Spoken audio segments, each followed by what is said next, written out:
Merci beaucoup. Donc, non, je lève tout de suite le suspense. Je ne suis pas candidate à cette élection. Effectivement, je suis membre d'une opposition, donc je n'ai pas ma place dans l'exécutif de métropole. Je pense qu'il faut être cohérent politiquement quand on prend des responsabilités. Mais justement, en termes de cohérence, je voulais poser une question à Jean-Pierre Berger. Monsieur Berger, vous êtes maire de Saint-Étienne.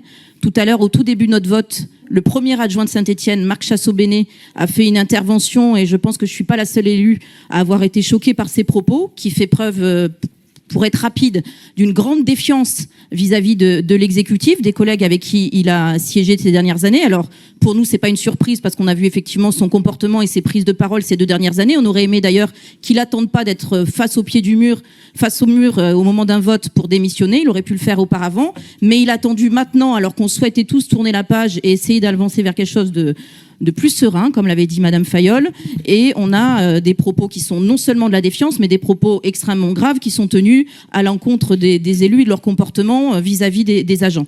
Donc de ce point de vue, moi je suis très étonnée de votre candidature, d'autant plus que depuis 3 ans, vous êtes positionné plutôt comme un opposant à cet exécutif, et donc je ne comprends pas à quel titre vous rentreriez dans cet exécutif. Donc je pense qu'il y a de la place pour un nouveau maire, effectivement, et je souhaiterais, moi, qu'il puisse y avoir une autre candidature face à vous. Ça ne sera pas moi, mais dans un souci de cohérence, j'appellerai à voter pour cette autre candidature.